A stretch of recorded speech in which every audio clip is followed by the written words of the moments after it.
In residential, okay, if you buy a house, they want to know how much money you get paid each month, so they know there's enough money to make the payments. In commercial, it tends to be the building's generating income, and they want to know how much money there is to make the payments. So everything that you do in this is based on who's paying for it, okay? And if you think that way, when you're doing a commercial, you're thinking, okay, you know, how strong is my borrower? You know, I get borrowers with no credit score through really good loans for commercial, providing they have the normal structured animal. It's not that it doesn't matter, it just does not matter a whole lot. And certain types of financing, it doesn't matter at all. It just doesn't. They want to know what the building's doing, what's it producing, and are they secure inside that? So FICO, everybody knows what a FICO score is, right? All of you know what a FICO score is? Your credit score? You know what FICO really is?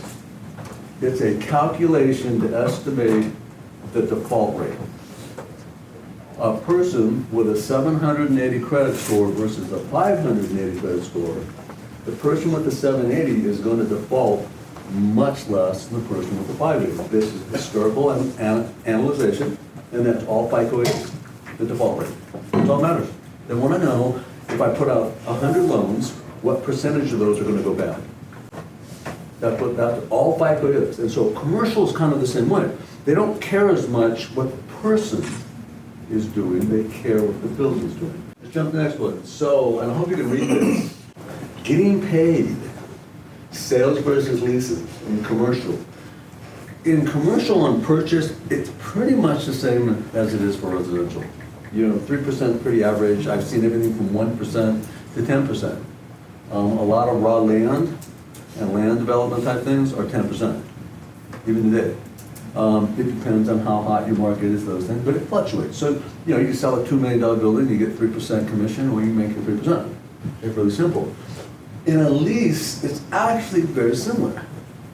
You work on certain pieces. It's the gross amount of the lease, and you get your percentage. We're going to use 3% as an example. If you look up here, let's say I've got a gross lease at $25 a square foot.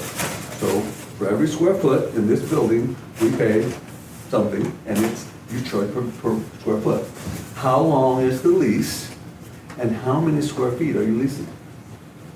That's what we want to know. So if you look at it below, if I take 25, I hope you can see this, if I take $25 a square foot times the 5,000 square feet that you're leasing, that comes out to $125,000. You multiply that by 3 years, because it's a 3-year lease, it would be $375, and you take your commission of 3% off the $375. Leasing is where a lot of agents get into commercial, because everybody needs this building, but not everybody needs to buy one. Okay? We came here. There was a whole calculation. When we moved from the other office to here, we have so many square feet. We're calculating through the process. We're trying to figure, get the best deal, but there's still a commission being sold over. And so the leases happen. So if you really are just dead set, you really want to go into commercial, leasing is something you need to look at, okay? Because it's a much faster turn. It's like selling a house. Houses go, pretty regular, right? Well, leases turn pretty regular. Selling a building, I've got a gentleman that's down in Tacoma. He's been in the commercial business for about 28 years now. He just closed one. He got a $200,000 commission. That sounds pretty cool, huh? 200,000? Anybody? Yeah, well, take it, right? Yeah, 2.5 years. 2.5 years for the deal. Okay. What do you do for 2.5 years if you're only selling properties, right? That's why leasing works out really well if you want to get into it. So in the lease, if it's a 3% commission, then that's what's paid to the leasing agent, whoever leases it. If you're going to do this, you really need to focus on it. I mean, this is, residential and commercial real estate are very jealous creatures. They are. They do not work well together. It is very difficult for most agents to do both. I've been at this for longer than we all care to admit, right?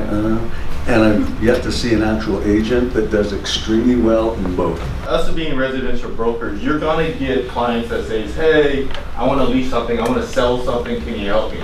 And at that point, you need to know enough of it to help them out a little bit, or refer them out to an expert and get 25% referral feedback. But I would say, try it out. Like, if somebody wants to lease something, try it out. Absolutely. Because You'll get the experience, you'll make some money, and then you'll learn, I don't want to do that again. But at least you know a little bit about it to help somebody else, right? If you have somebody who wants to lease, by all means, take it. Because we'll help you, we'll show you how to do it. When you're done, you're gonna decide how much you wanna do leasing. You're gonna have to really though pick one side or the other as your main focus. But if you ever find someone that wants to buy a building or sell a building, grab that quickly, because that's big. I mean, that building could be $3, $5, Yep. $10 million, and you're making 2% off that. I mean, you could walk away with $300,000, $400,000. 5 million, 2%, how much Seriously, is so that? Somebody really that's quick, exciting 2% stuff. on 5 million. Yeah. It's $100,000, guys. Yeah. The $100,000 commission. Okay, here are some basic information about the types of leases. Okay, this is an overview. So we have a percentage lease. So you have a base rent and a percentage of sales. This happens in retail, malls, things like that. So you might see some strip mall someplace, you think, wow, it'd be really good to have have my real estate business there. That real estate is usually set up with a base rent and percentage of your sales.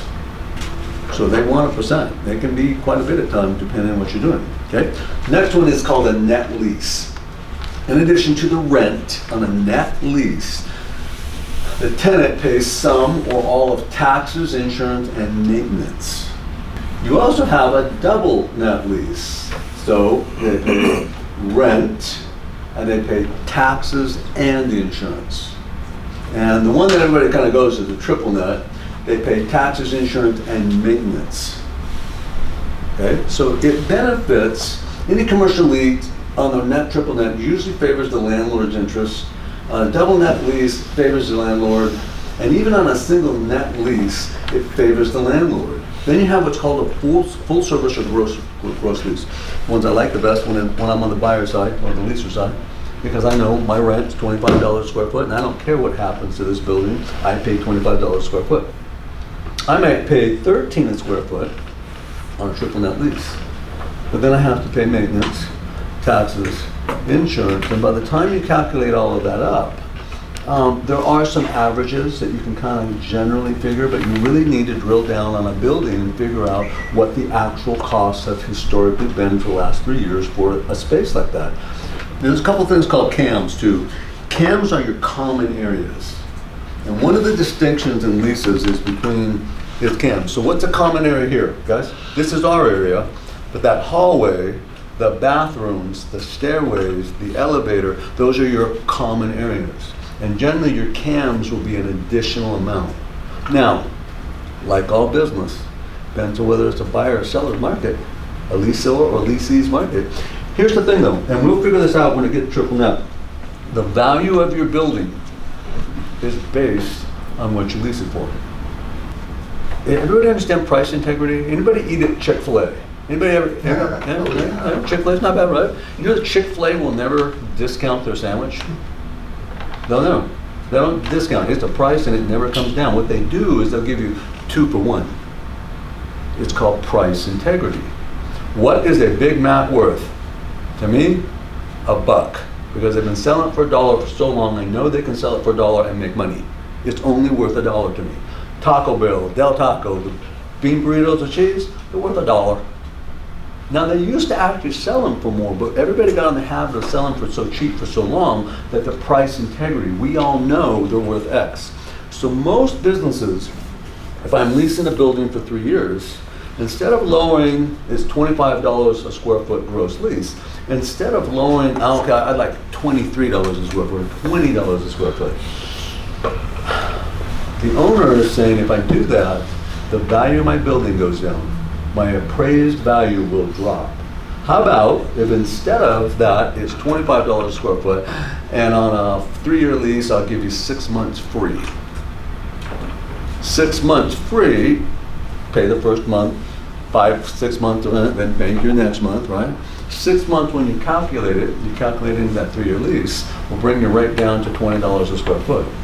But the leasing, on the leaseor, the person who owns the building, keeps their price integrity up here. When you're negotiating, and I'm talking to a seller, or I'm talking to a leaseor, an owner of the building, I'm talking to their agent, a big key to remember is they want that price integrity. They really are trying to keep that price up.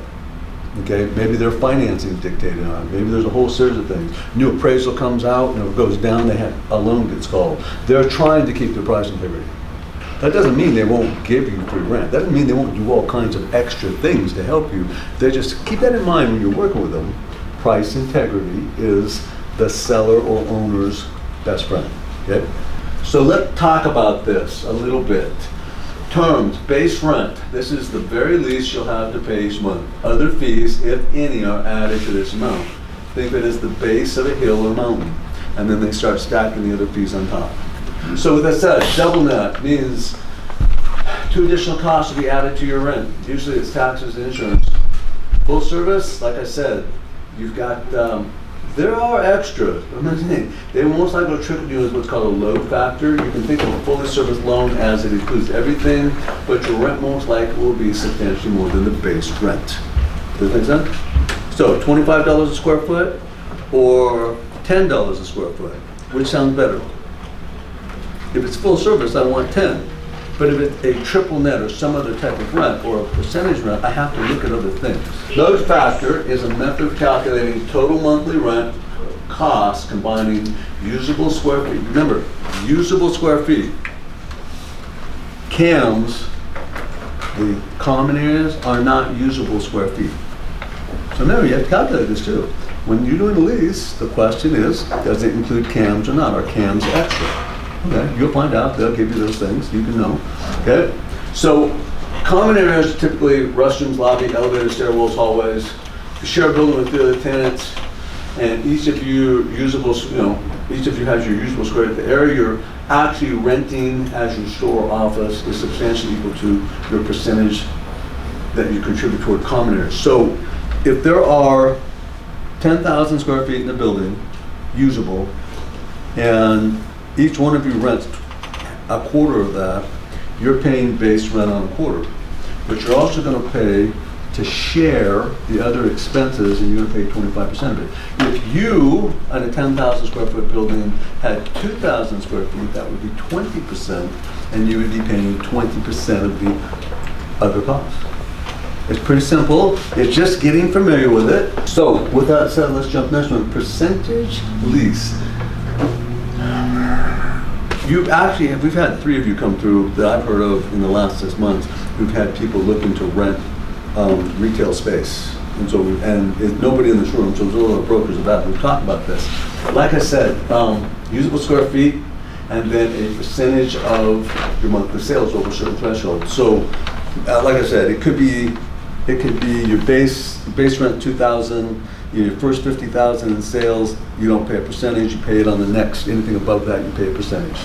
You might pay it from 0 and pay a smaller percentage. You might pay a higher percentage on the second half. All negotiable. So triple net, like I said, is 3. It's your rent, it's your taxes, your insurance, and your maintenance. And one of the things that is really important if you are leasing a building or doing it for your client, and it's a triple net lease, you want the maintenance records. You really do. You want to see the maintenance records. You want to know what they've spent, what they haven't spent. When you're going through and looking at something and thinking, wow, there's a big cost coming up there, that's going to end up dropping onto your tenant if you're not careful. Overall, it's not too hard. Like I said, there's basics. But this is cap rate. You're going to hear this word billions of times. Cap rate. You're going to calculate the gross income of a building. Okay, step 1. So, at $25 a square foot flat rate times 5,000 square feet, okay, that's your gross income for that particular area. In other words, how much income do I earn? That's my total gross, okay? So we're gonna go through this in just a second. I'm gonna do a little better one. Gross income, example, house. We're gonna use a house. $750 a month, 12 months, 1 year, 12 months, $9,000 a year. That's your gross income. Right? Got your gross income. Okay, subtract your operating expenses associated with the property from the gross income. Any piece of real estate comes with operating costs. Usually they're in the form of maintenance, insurance, taxes, utilities, vacancy, and property management. Use accurate estimates of these numbers and subtract them from the gross income, and you'll find the property's net income. So gross, how much total do I get? Net is after I spend everything I have to spend, what's left over. That's your net income. Pretty simple, right? And it is just like that. So we're going to run an example here. So net income, I have gross income 9,000. 10% property management fee is pretty standard. You'll see things as low as 6, and I've seen things as high as 20. But overall across the country, a 10% management fee is pretty standard. And if you're just doing rough calculations, just put 10% in. You may find somebody at 6% or 8%, you may, but overall, in the length of the course of your building, the managers are probably going to cost you around 10%. So that's why it's in there. Property management was 10%. These people had 450 in maintenance, taxes were 710, and the insurance was 650. So my net income is $6,290. Got gross? Got net. Next comes the easy part. Divide the net income by your purchase price, and that gives you your cap rate. Okay? You can also just take the percentage you want. You will see when you're searching commercial properties, you can usually search by cap rate. The lower the number, the higher the cost of the building. The higher the number of your cap rate, the lower the value or cost of the building. The cap rate is what you're getting, your capitalization rate. How much return am I getting on my building? Right now, apartment complexes in a lot of areas are running 4s. Okay, I personally wouldn't pay more than a 6. I don't want a building that's less than 6. That's me personally. Some companies will buy those 4s and 5s, a lot of them, but they're looking for very long-term stable income. They're not looking for any risk whatsoever. Okay, a building, an apartment complex with a 10 capitalization rate of 10%. That means I pay X amount and I'm going to earn 10% per year on that 100. Let's say it's 100,000 to buy it. I'm going to earn 10% per year. That's my cap rate, my capitalization. I'll earn, after expenses, 10%. I'll make 10 grand per year on this building. If it's a 4 cap, well, I pay 100,000 for it, and I'm going to earn 4,000 on it after everything per year. That's it. That's your cap rate. And it looks, in a very simple way, like this. Gross income, net income, divided by the purchase price. In this case, it's 40,000. That gives you a 1.57 cap rate or a 15.7% cap rate. So let's do another scenario. I have a building for $1.5 million. You have a client who wants to buy this building for $1.5 million. Okay? Your client wants a 6%. He wants 6% on his money. Okay? Net income on $1.25 million is $75,000. So I'm just going to give you the net income. It's $75,000. So if your client wants to earn 6%, and $75,000 is the amount of the net income, how much can you pay for the building? Divide that by 6%. 1.25 million. Is that right? Yeah. If I'm making $75,000 a year, and I want 6% on my $75,000, I can pay $1.25 million for that building. What if they want 1.5, and your client wants 6%? You either negotiate or find a new building. That's it. Okay. Does this make sense? This is your cap rate. How much does it earn? Gross. How much are my costs? That leaves my net. What do you want for a return? How do you pick the best investment? Well, here's the question. So Joshua has 2 buildings he's selling. Both buildings generate $75,000 in net income per year. One, he wants 600 and what? No, one's One, he wants 500,000, and one building he wants 1.25 million. One building that he wants 1.25 million is in Bellevue. That's Bellevue, right? Come on. And the other building is in Kent. They both make $75,000 net income. The one in Kent, he's asking $500,000 because that's what everything else is going for. The one in Bellevue is asking 1.25 million. Which is a better return on your money? Yes. Kent. You're paid less, and you still get the $75,000. So, very simple process. Go through it again. Gross income, 12 months times whatever it is. Subtract all the costs, that's your net income. Divide it by the cost of the building, that's your cap rate. If you want to know what a building should be worth at a certain cap rate, capitalization rate, then take the net income and divide it by the cap rate. Either way works. So I'm gonna show you guys how to find commercial real estate. Huh? So have you guys familiar with Get commercialmls.com? in there. Go ahead and write that down, commercialmls.com. It's a website to do searches. And you guys can do searches without a password. I have a password if you guys need it, but commercialmls.com. So you're gonna figure out, let's say your client wants to purchase a property. So you see sell or lease right there, or sell and lease. So let's just say sell. Somebody wants to buy an apartment building. They want to buy it, so you go sell. Could you go back one? Yeah. If you can. I want to show you guys something. When you log in, notice that right there. Legal library, a lot of resources there. If you want to learn about commercial, go there. Yep, there you go. Yep. There's a bunch of them. All right, so let's go sell. Pretty simple. Listed type, we want to say for sale. So it's kind of, you start at the top and you go down. Asset class, we just want to see, we want multifamily. Remember, our client's looking for apartments. And then you go into square footage. We can put price point. They say, hey, I don't want to spend over 5 million. So you go ahead and put 5 million there.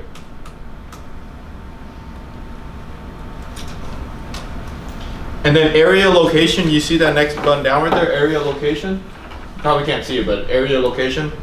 They say, I want to stick in Seattle and Bellevue. So you just click Seattle and Bellevue. You could really hyper localize them. They say, hey, I don't want nothing outside of Victoria. You could just say Victoria, but I'm gonna leave it like this. And all these come up right here. There is a lot of them. There's 145. So they're right here on the right. So let's pull one up in, let's say your client wants this one right here.